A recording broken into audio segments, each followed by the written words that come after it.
We're on day 2, unfortunately, of a government shutdown. President, Vice President, the entire team here will continue to work and talk to members on the Hill to try and come to a resolution, to try to encourage Democrats to muster up the courage to do the right thing. And we believe there will be a vote taking place tomorrow, and we hope that vote will lead to the government reopening. That's what the president wants to see, and that's what we're working on today. John. Yesterday, Vice President by your side expressed this optimism that he thinks this shutdown is going to be a short shutdown.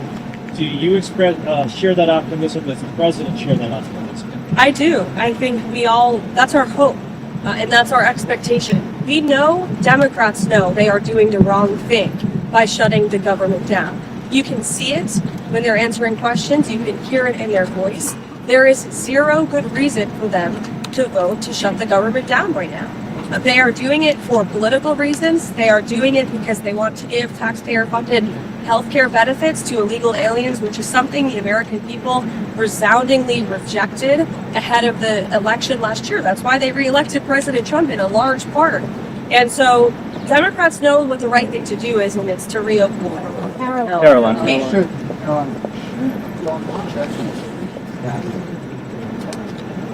I'm sorry?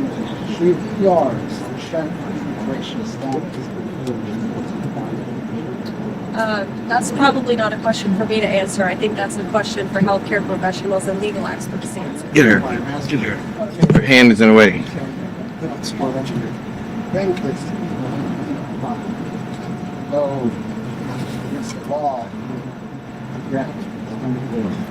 Let me ask you, do you think that illegal aliens should receive Medicaid benefits? Medicaid benefits that go to the most vulnerable people in our country.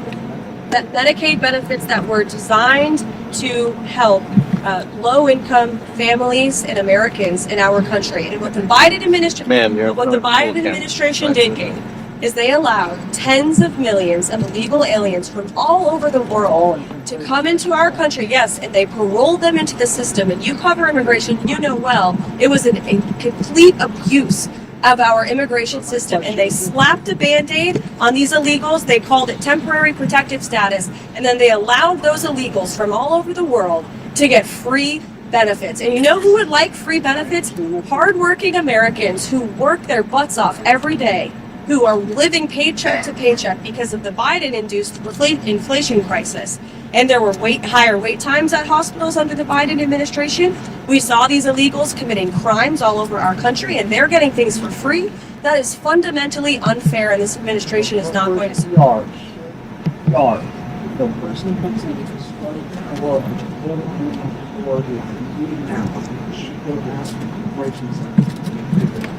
Gabe, I don't speak for emergency rooms across the country. I speak for the President of the United States, and that's what he believes on this point. Karoline.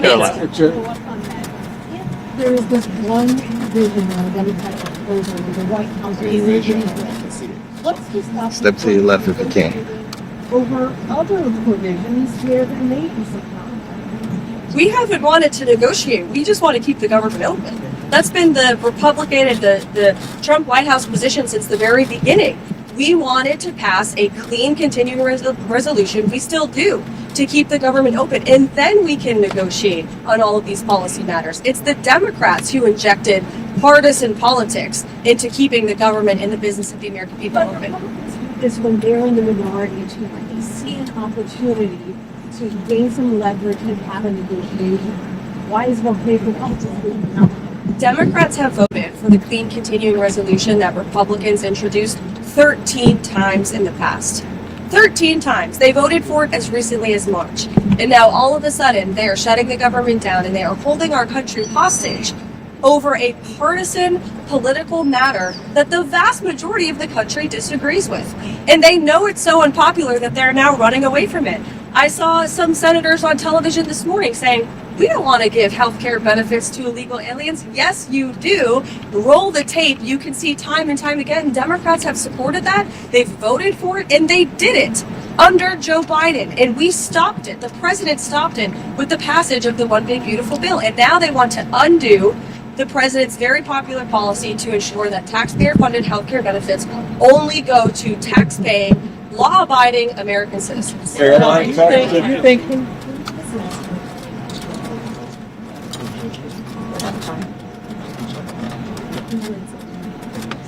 Look, it's likely going to be in the thousands. It's a very good question, and that's something that the Office of Management and Budget and the entire team at the White House here, again, is unfortunately having to work on today.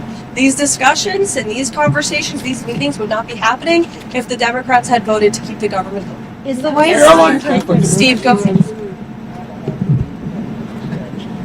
Look, I'll let the president speak on that. As you know, he has made it very clear he wants this war to end, but he has also said if both sides aren't serious about ending the war, the United States of America will continue to sell weapons to NATO, and NATO can use those weapons however they want with respect to Ukraine.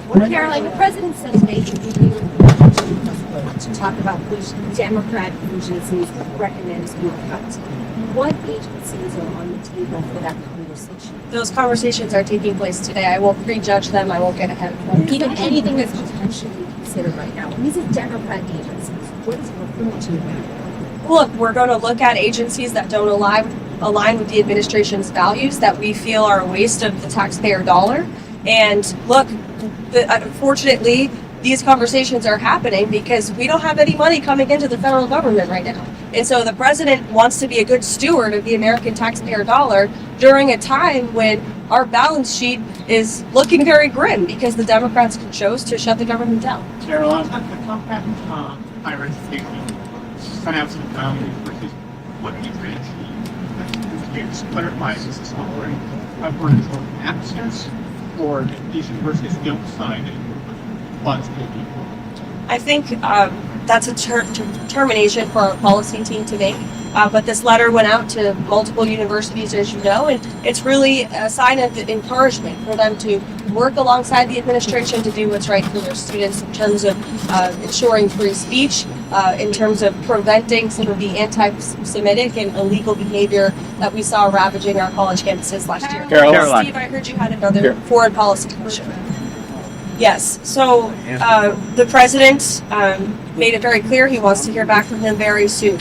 I will leave it to the president, Secretary of State, to speak on that. But we expect and we hope that Hamas will accept the plan that was proposed by Special Envoy Witkoff. It's a good plan, and as you know, it's been applauded by leaders all over the world.